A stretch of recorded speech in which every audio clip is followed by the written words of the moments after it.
Pues buenas tardes, buenas noches a todas y todos. Qué bueno que vinieron a esta presentación del libro que ahora nos convoca y que pues indudablemente es un libro con muchos contenidos y muy rico. Yo en primer lugar le quiero dar las gracias a Hilda Salazar y a Maritza. A Maritza no la conocía, es muy joven y me agrada mucho que entre a estos temas siendo tan joven, pues por darme la oportunidad de compartir con ustedes las reflexiones que he hecho al leer este libro recién salido del horno.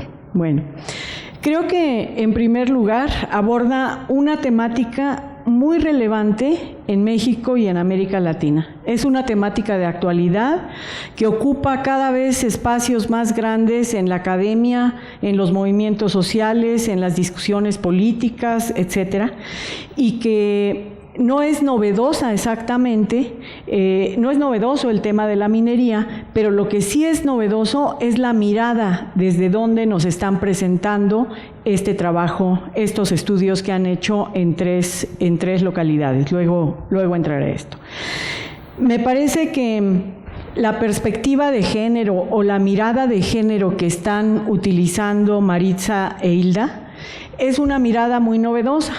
Yo, por algunas razones que ahorita no tiene caso explicar, he estado cerca de algunos procesos y de algunos eventos donde se discuten las defensas, los problemas de carácter territorial y el papel que están teniendo las mujeres. En todos los casos, lo que se reporta es que las mujeres son actrices principales en la defensa de los territorios. Son una fuerza muy movilizada, son una fuerza que está participando activamente y son una fuerza poco reconocida. En algunos de estos eventos se dice, nosotras luchamos por la tierra, luchamos por el territorio, pero no somos propietarias de la tierra y no participamos en las decisiones que se toman sobre los territorios donde vivimos o sobre las parcelas y los espacios que supuestamente pertenecen a nuestras familias. Entonces, esta mirada de género que tiene el texto me parece que es el primer plus de la obra, la primera cosa novedosa que no encontramos en cualquier otro libro que analice el tema de la minería.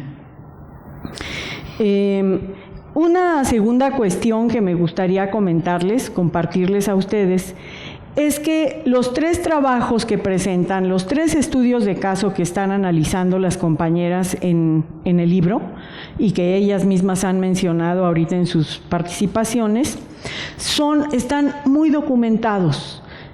Ahora me entero que esta es una síntesis, que tienen un estudio más amplio de cada caso, pero quizá ese esfuerzo de síntesis ha permitido que lo que lee quien vaya a leer este libro sea sumamente sustancioso. O sea, no hay una palabra de desperdicio, no hay un párrafo que uno diga, bueno, este es un relleno, sino cosa por cosa que se va diciendo, nos está aportando una serie de elementos que no vamos a encontrar tampoco en cualquier otro libro. Otra cuestión que me parece muy importante, ahorita me llamaba la atención que Hilda y que Maritza dijeran, bueno, es que es muy fácil aproximarse desde una perspectiva de género, porque salta a la vista esto y aquello, y yo cuando leía el texto pensaba que uno de los aportes del libro es la parte metodológica, que podemos ir a Carrizalillo y a muchos lugares y no salta a la vista, ¿sí?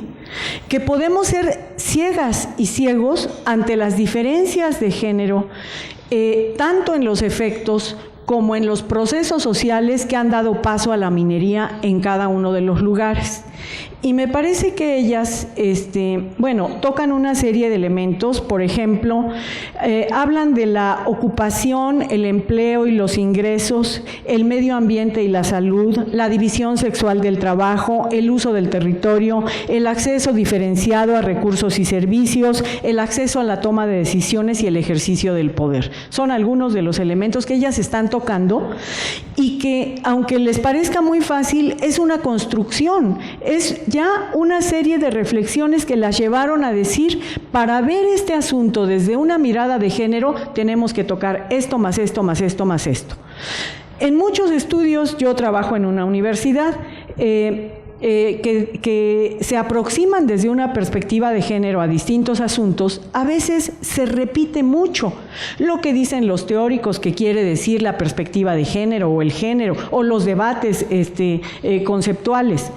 Pero no es tan fácil concretar esa mirada cuando se aborda un caso concreto. Y me parece que en este caso lo han hecho las compañeras de una manera muy clara, que aporta ya a muchas personas que quieran aproximarse a estos estudios desde una perspectiva de género, aporta una serie de sugerencias metodológicas muy valiosas. Bueno, también me parece que dicen las compañeras en el libro que el desarrollo de la minería requiere un control territorial, sobre todo si estamos hablando de minería a cielo abierto, también de la minería subterránea, pero especialmente de la minería a cielo abierto. Y cuando uno avanza en la lectura de los 3 estudios de caso incluidos en el libro, queda más clara que el agua esta afirmación. Ya no solo es como antes, cuando hablábamos solo de la minería subterránea, no es una actividad que se desarrolla en el subsuelo y que requiere un cierto tipo de control y un establecimiento de ciertas relaciones al interior de la comunidad. No solo requiere subsuelo, requiere el control del suelo, el control del agua, incluso el control de los bosques, afecta la composición del aire, afecta todo, afecta la vida social en su conjunto. Entonces, estamos hablando de la minería y del control territorial como una dupla que no puede ir separada. Por eso, el tema de la minería implica muchos movimientos en defensa territorial. Y el tema que están tocando, como decía al principio, es algo muy relevante en nuestro país. Se sabe que en los últimos 15 años se ha extraído oro y plata en mucha mayor cantidad que lo que se llevaron los españoles en los 3 siglos de la colonia.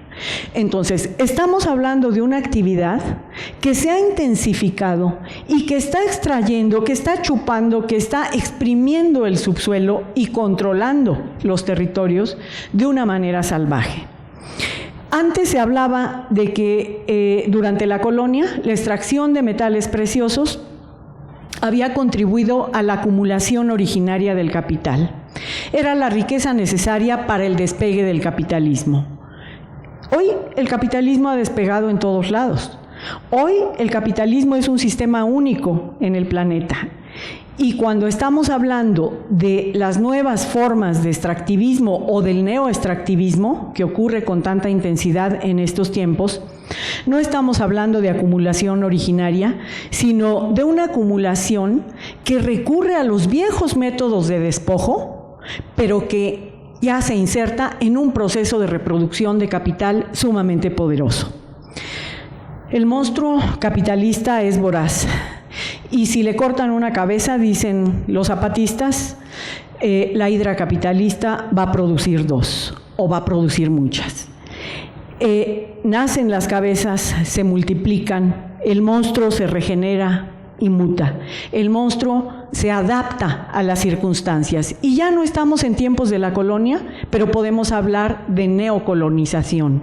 ¿Por qué? Pues porque a lo mejor creemos que vivimos en una república y en un sistema democrático, pero de todas maneras el 25% del territorio nacional está concesionado a compañías mineras.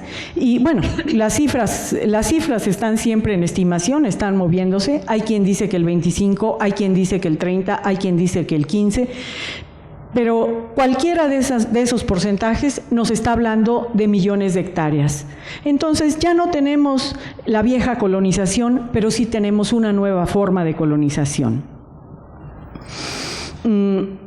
Este territorio, la cuarta parte de nuestro territorio nacional está comprometido y prometido a cientos de empresas, en su mayoría, en este caso, canadienses, pero también hay capital nacional y hay capital de otros países. Se habla de más de 700 proyectos de exploración que están en 24 estados. Se habla de 285 o 324 empresas mineras que están buscando oro, plata, cobre, manganeso, etc. El oro y la plata es lo que más les interesa. El 55% de los proyectos que están en exploración o en operación tienen que ver con esto. Es el auge de la minería, es un auge espectacular. Tan solo, nos reportan las compañeras, entre 2010 y 2011 se incrementó en 45% la producción minero-metalúrgica.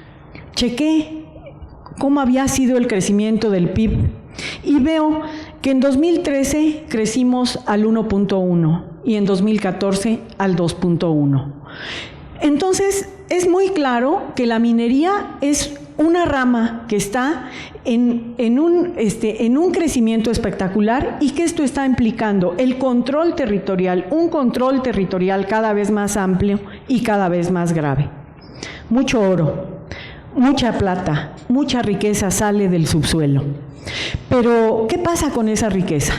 Y en su breve exposición sobre la minería en México, nos dicen apenas el 1.18 del total de la riqueza que se obtiene de la minería se queda en las arcas nacionales en forma de impuestos. O sea, una mínima parte. Acaban de elevar este porcentaje, me parece que al 7.1, al 7%. Pero se sabe que aún así, las mineras se llevan 173 veces más riqueza de lo que se queda en forma de impuestos. Ustedes dirán, bueno, pero traen mucho empleo o traen ocupación. Se estima que el 6.2 del total de la riqueza minera se queda en salarios. ¿2 minutos? Hijo, no he entrado a ningún caso. Era lo más interesante. Bueno, me voy muy rápido, dejemos la visión nacional. Les quisiera decir, ellas ya han hablado de los 3 casos que han tocado, Carrizalillo, Molango, Calpulalpan. Y como no voy a poder tocar ampliamente cada uno de esos casos, sí quisiera comentar que indudablemente el caso de Carrizalillo, bueno, cada caso es diferente, y nos está mostrando que la forma en que resisten o en que se entregan las comunidades a la minería va a afectar directamente los procesos locales. Es decir, las mineras puede ser que entren con estrategias comunes, apoyándose en la reforma energética, en la ley agraria o violentando las leyes. O pueden llegar todas con un discurso desarrollista diciendo que habrá mucho empleo, que habrá ingreso, que habrá beneficio social, que habrá mejoría en la escuela, en la clínica, etcétera, etcétera, ¿sí? Quizá tengan un discurso semejante, pero lo que no es semejante es cómo están respondiendo en cada lugar ante la entrada de las mineras.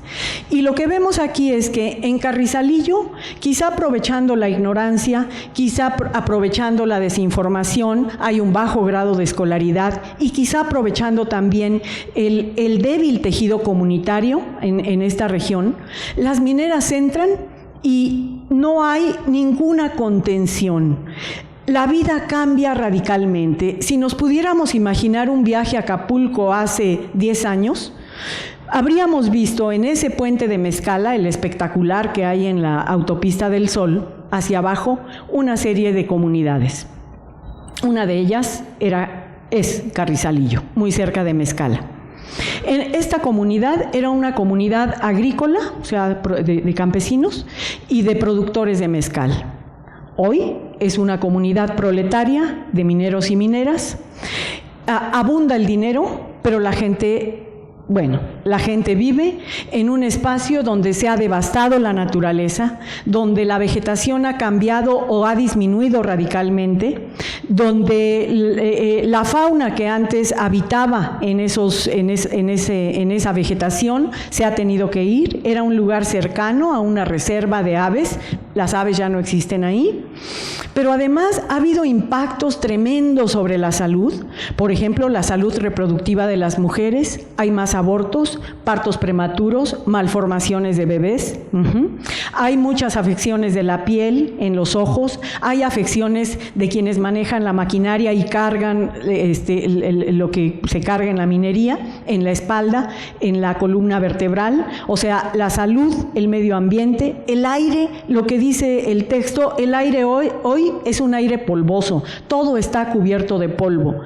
Entonces, estamos viendo un cambio profundo y radical, y además del despojo territorial, podríamos decir que hay un despojo del futuro, porque cuando la mina se acabe, ¿quién sabe de qué va a vivir la gente?